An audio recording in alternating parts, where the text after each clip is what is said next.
What's going on, guys? It's Chris, and this video is going to be a little bit different than what I normally do. Obviously, it's about Advanced Warfare, and now that the game has been out for a few days, there have been a good amount of issues that have been addressed, either on Twitter or in other videos. I check the Twitter feed of the developers at Sledgehammer every now and then just to kind of see them replying to certain messages to see what they're working on and whatnot.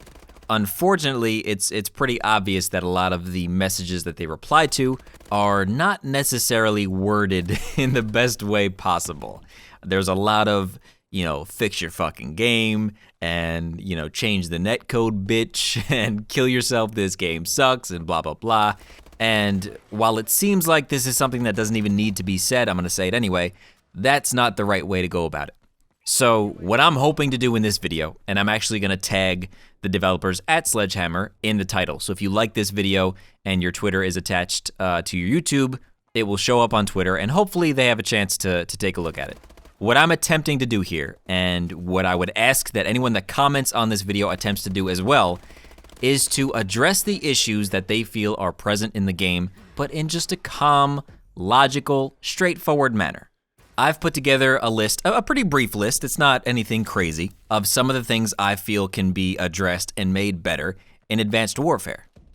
But before I go into any of that, I want to make sure I go on record to say that this game has potential to be an amazing Call of Duty. This game could be probably one of the most fun and most enjoyable Call of Duties ever made. I really believe that. The changes and all the advancements they made are awesome. I will absolutely give them that, and it feels like something that they really, really worked hard on.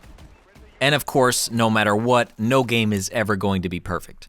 But with that being said, here are some of the things that I feel can be made better in Advanced Warfare. Number one, just to get it out of the way right off the bat, is the whole dedicated servers issue. It was my understanding from everything I read in the pre-release coming up to Advanced Warfare that there would be dedicated servers in Advanced Warfare. What I, as a consumer, and I think what the majority of the consumers took that to mean, was that 100% of the matches played in Advanced Warfare multiplayer would be on dedicated servers. No peer-to-peer, no listen servers, and all this stuff. That's what we were led to believe. I'll speak for myself in that. That's what I read, and that's what I heard, and that's what I was led to believe.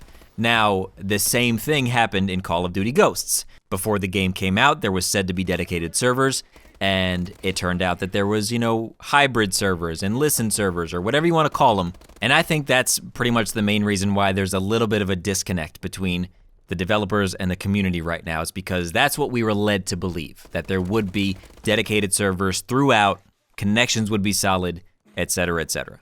Now, since that likely won't be the case, let's talk about some of the issues with the connections in general.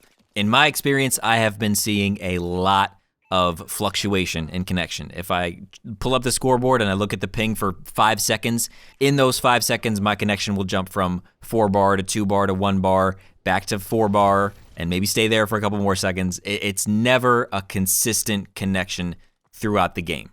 That doesn't necessarily mean that I experience quote-unquote lag too much. Like, there aren't too many times, honestly, when I'm thinking about it, there aren't too many times where I physically saw actual physical lag happening, if you can say that. Like, I never saw people glitching across my screen or anything like that. There's never really too much visual evidence that there's lag going on. But again, when you pull up the scoreboard, then that kind of tells a different story.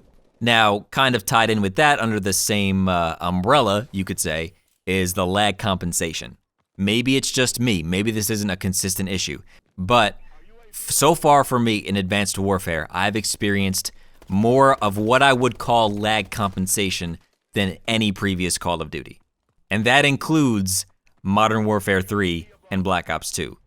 Including those two games, this to me feels like the hardest I've been hit with that, or the most times where I've experienced it to the point where it's just blatantly obvious. Sometimes you'll lose a gunfight just because you're bad. Sometimes you'll lose a gunfight because someone's better than you, and you move on with the game. But there are those times where you're positive that you're 3, 4, 5 steps beyond that corner, or that you put 3, 4, 5, 6 bullets into that guy before he turned around and killed you. That's the kind of stuff that's been happening a lot in Advanced Warfare. And that particularly, I know, is not just me. I've heard many people say that they feel this year's lag compensation is just on a whole other level.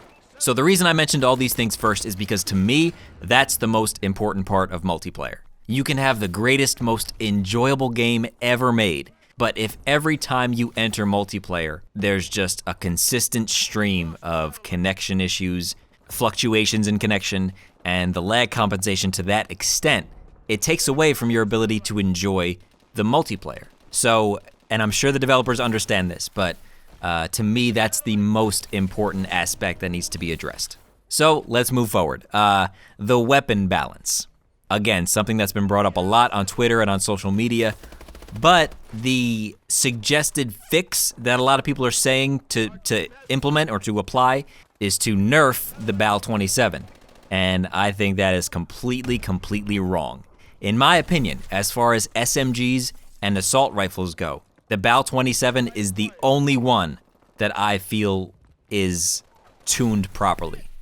I think every single SMG needs a buff, and some of the assault rifles need a buff. I think the AK-12 is just about where it needs to be. It's pretty powerful. It can stand up to the BAL if it's a longer range gunfight, so I think maybe the AK-12 might be the only one that doesn't have to be touched.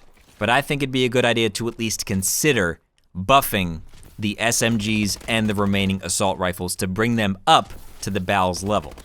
In my experience so far with this game, it takes way more bullets to take somebody down than it has in previous games. Now, of course, a lot of this has to do with the new movement system because people are flying all over the screen. It's hard to connect with every single one of your shots, so it seems like you're wasting more ammo than you usually do. But at the same time, it does take a little bit of skill to be accurate when everyone is flying and jumping and doing all this crazy stuff across your screen. You should be rewarded for that, I think. I think you should be rewarded for having your shots connect to everyone who's boost jumping and exo dodging and sliding and whatever you want to call it. So I think that definitely there can be some adjustments made to the weapons to pretty much just improve the overall experience. I will say this, I think they did the sniper rifles perfectly. Honestly, one of the biggest complaints every year is the sniper rifles. I think this year they nailed it, exactly how sniper rifles should be. You can run around and get some kills with it, you know, quick scoping is still kind of there and you can still kind of do it, but it's not as easy peasy lemon squeezy as the DSR was and as previous Call of Duty snipers are. So I think the sniper rifles, they handled very well. It's just the assault rifles and the SMGs, which are typically the two dominant classes, need to be adjusted a little bit. So we're almost done. See, this wasn't too bad, was it? The spawns. I'm not even gonna stay on this one for too long. Specifically, in my opinion, TDM and free-for-all.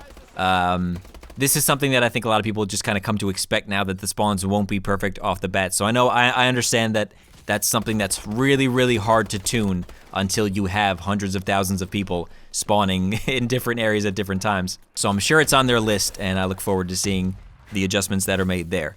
The rest of the issues I've seen are pretty small. Specifically in Capture the Flag. I play a lot of Capture the Flag. I'm confused as to why there's no assist points in Capture the Flag. I'm not even necessarily that concerned about the points themselves. It's the lack of a notification that that person that you were shooting at and got some shots on was killed. CTF is a game mode that's, you know, all about rotation and communicating with your team and all that kind of stuff. And if I shoot somebody and I have to chase them around the corner and it turns out one of my teammates already killed him 5 seconds ago, that's something that can kind of mess up the flow of the team in CTF. So I think that's something that should be brought back in. And on top of that, the CTF respawn delay is only 2 seconds. That's another thing that I kind of questioned as to why it was implemented that way. I mean, I understand that they want to make the game more, more fast-paced, and with how fast you can move around the map now, with all the boosting and the exosuit and all that stuff, people can capture flags a little bit quicker. But having only a 2-second delay, in my opinion, doesn't really reward the team enough for being able to kill the enemies. The point is to be able to break into the enemy base, kill anyone who's there, pull the flag, rotate together, all that kind of stuff. And giving someone only a 2-second respawn delay, I think, isn't really that much of a punishment as it should be. Black Ops 2, I think, had a 7.5-second respawn delay. As of right now, Advanced Warfare has a 2-second respawn delay. I would say maybe try out something in the middle, maybe a 4 or 5 second delay, just to kind of see if the flow of CTF works a little better. Because I know as of right now, it's really, really hard to capture flags. Because if you jump up in an enemy base and you kill 3 of them and pull that flag, by the time you turn around and start heading back to your base, they're already about to respawn and cut you off. So it's a lot tougher to score than I feel it should be. So I think that's something to take a look at. That's really it. There are small glitches, like I saw one time that I called in a Goliath and it didn't deliver. Like I put it exactly where it should be on the map, inside the boundaries of the map, and it just never came. Sometimes when I'm reloading, my weapon will show that it's fully reloaded, but as soon as I pull my gun up to go to shoot again, it reloads the weapon again. So it's not the speed reload or anything like that, it's a separate reload glitch that I've noticed. That's happened a handful of times, but like I said, aside from that, there's really not much else. There are always going to be small little glitches that pop up here and there or small ways to improve the game. Again, I want to say that overall, I think this has potential to be an absolutely amazing Call of Duty. Even with these problems, and believe me, they do get very frustrating at times, but even with these problems, this game is still a hell of a lot of fun. So I do appreciate all the hard work that Sledgehammer put in, Michael Condrey, Glenn Schofield, all you guys put a lot of time and a lot of effort in this game, and I think it's exactly what Call of Duty players needed. It's that breath of fresh air that's a little bit different and implements new things, and if these issues can just be tightened up and made to function in the right way so it's fair and it feels smooth and you know, you get the kills you're supposed to get and all that kind of stuff, I think with those changes implemented, this could be one of the best Call of Duty games ever made. I really believe that. And I have a lot of hope in this game.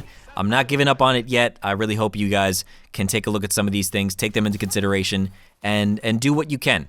So hopefully this reaches some of the guys over at Sledgehammer. Leave a like on this video. The more people that like it, the more chance they have to see it. If you want to talk about any of these things that I've mentioned, follow me on Twitter at IamTheDank. And if you guys have anything to add to this list, leave it in the comments below. But again, try to do it as calmly and as straightforward as possible. Thank you guys for watching, and I'll see you soon.